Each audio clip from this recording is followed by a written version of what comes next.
Help me reach 2,000 subscribes. Support the video with a like and leave your thoughts in the comments. I read every comment. Thanks. I never imagined that a simple family dinner could unravel everything I thought I knew about my life. My name is James. I'm 38, work as an accountant in a small firm in Chicago, and for the past 15 years, I believed I had the perfect family. Emma, my wife, had always seemed supportive and affectionate, and our son, Oliver, was the light of our life. At least, that's what I thought. It started subtly months ago. Small remarks from Emma that I brushed off as stress or fatigue. "You're too controlling, James," she'd mutter as I tried to correct Oliver when he spilled milk or left toys on the floor. Or, "Maybe he needs some independence. You can't always be the parent calling the shots." I smiled, nodded, and kept my opinions to myself. I wanted to believe she was just testing Oliver's boundaries, nurturing him to be his own person. But last Saturday, the tension became undeniable. We were at Emma's mother's house for a weekend dinner, a casual gathering, or so it seemed. The smell of roasted chicken and apple pie filled the air, and laughter bounced off the walls. For a moment, I thought I was overreacting, that maybe my paranoia was clouding judgment. Then it happened. Oliver, my 7-year-old son, looked at me with a seriousness that made my heart sink. "Daddy," he said, hesitating, "I don't want to call myself Oliver James anymore." I froze. My fork clattered onto the plate. "What do you mean?" I asked, trying to keep my voice calm. Emma smiled, almost as if she were proud. "He can choose what he wants, James. He's old enough to decide." The words hit me like ice. My son, my name, my legacy, and my wife's smile. That combination, her pride, his innocence, my helplessness, was almost too much to bear. I tried to reason with him. "Oliver, your name is part of who you are. It's part of our family, part of our story." "I know, Daddy," he replied softly, "but I want to be just Oliver Smith." My heart lurched. Smith, her maiden name, the name she clung to with every prideful smile I had once thought was for me. I didn't yell. I didn't cry. I just felt something inside me shatter. And Emma, sitting across the table, watching him, didn't flinch. She nodded, encouraging him. "It's your choice, sweetie. Daddy will understand." I smiled, forced it, because I didn't want to make Oliver feel like he was betraying me. But inside, a storm raged. Every memory of bedtime stories, school drop-offs, soccer practice, they all felt suddenly tainted, hollow. I was losing more than a name. I was losing my son's trust, my identity in his eyes, and the woman I loved silently sanctioned it. I didn't speak for the rest of the meal. I watched Emma laugh at stories she prompted from her siblings, watched Oliver cling to her side. Every so often, I caught a glance from Emma, the kind that was filled with meaning. The quiet triumph of someone who won before I even realized there was a fight. That night, I lay awake in our bedroom. I wanted to scream, to demand, to argue, but something told me that wasn't the way to handle this. If I reacted with anger, I would push Oliver further, and Emma would use my emotions as proof of my instability. I needed clarity, I needed control, and I needed guidance I didn't yet have.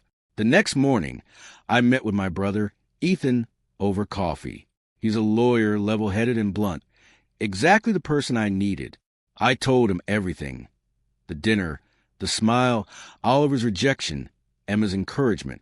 Ethan listened, shaking his head slowly. "James," he said finally, "this isn't just a family matter anymore. This is legal. Custody, parental rights, even your son's name. All of it. If you don't act carefully, you could lose more than you realize." "What do you mean?" I asked, my voice trembling despite my effort to remain composed. Her smile, the way she handled that dinner, it wasn't innocent. She's setting the stage for a narrative. You stayed calm, which is good. But legally, a child's name change requires consent. And if she's planning to make decisions about Oliver's identity behind your back, you need to move fast. You could challenge it, but timing and approach are everything. I felt the weight of it sink in. My own son, the boy I had guided, nurtured, loved, was being coaxed away from me, emotionally, legally, and symbolically. The sense of loss wasn't hypothetical. It was imminent.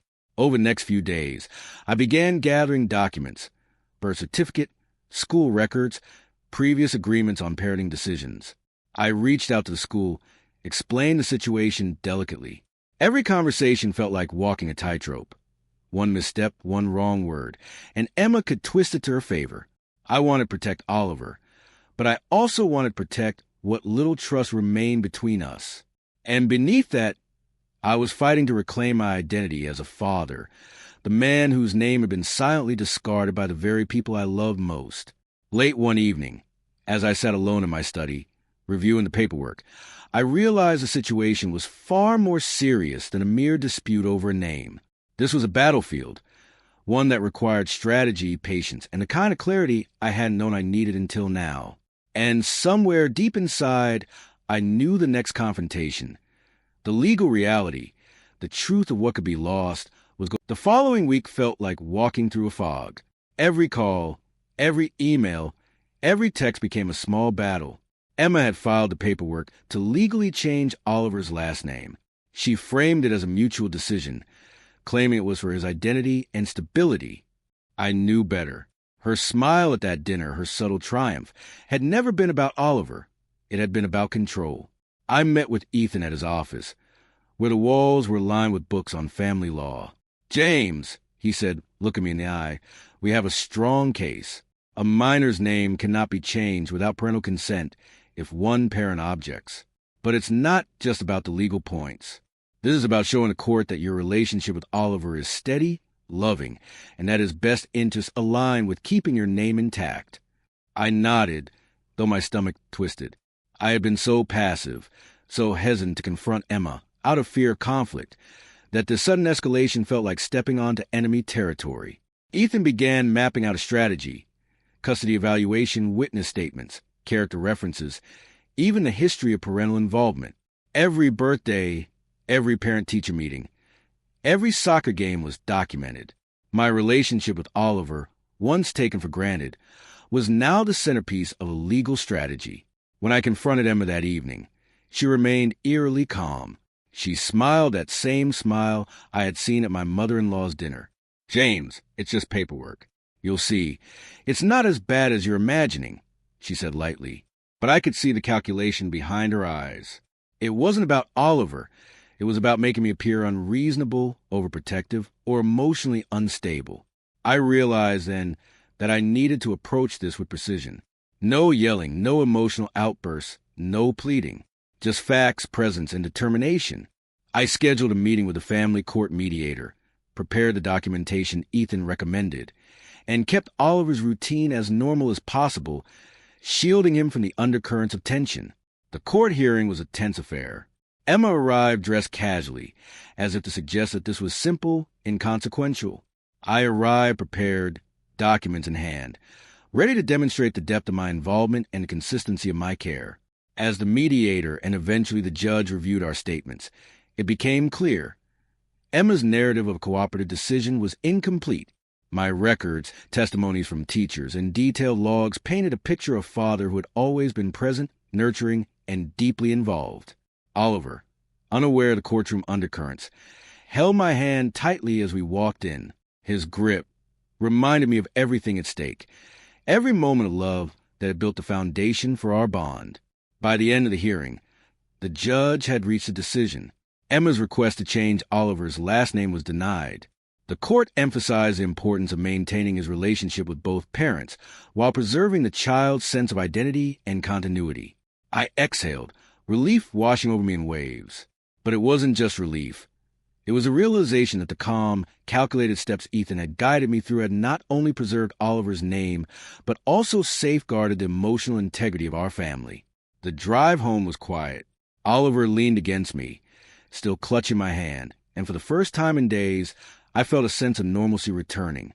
I glanced at him and whispered, "Your name is yours, Oliver James, and no one can take that from you." Emma, for the first time in weeks, didn't smile. She said nothing, a tight line forming on her lips. The triumphant mask had slipped slightly, revealing a flicker of frustration or perhaps regret. I said nothing in response. There was no victory in gloating, no satisfaction in pointing out her misstep. My focus was on Oliver, on rebuilding trust and stability. Over the following days, Emma's behavior subtly shifted. She became less controlling, less insistent on framing every decision in her favor. Perhaps the court's intervention had humbled her, or perhaps the realization that I would not bend, that I had authority and resolve, forced her to recalibrate. Whatever it was, I noticed a cautious respect in the way she interacted with both Oliver and me. I spent evenings with Oliver, recounting bedtime stories, playing board games, and just listening to him talk about his day. Each moment felt charged with the weight of recent events, but also with a renewed sense of connection. I realized that my fight had not been just for a name. It had been for acknowledgement, for recognition of my role, my love, and my commitment as a father. One evening, as I tucked Oliver into bed, he hugged me tightly and whispered, "I'm glad I'm still Oliver James." My throat tightened. I kissed his forehead, feeling a profound mixture of relief and pride. The legal battle had been more than procedural victory. It had been a moral and emotional one, reinforcing the principles I wanted him to carry forward: respect, identity, and the understanding that true family cannot be undermined by manipulation or convenience. As I walked back to the living room, I noticed Emma sitting quietly on the couch. She didn't look angry, but thoughtful, perhaps reflective on what had transpired. I didn't need to speak. Some lessons, it seemed, were learned in silence. That night, I realized the truth of the entire ordeal. A name was more than letters on a certificate. It was history, identity, and connection. And sometimes, protecting what matters requires patience, strategy, and unwavering resolve. No matter what happened next, I knew that Oliver would grow up knowing the strength of his father's love. A love that refused to be undermined, a love that stood firm even when smiles and subtle manipulations tried to erase it. The storm had passed, and in its wake, a sense of quiet justice settled over our home. I had won more than a legal battle. I had reclaimed a place in my son's heart and reminded myself and my family that loyalty, presence, and care are never truly invisible, no matter how quietly they are practiced.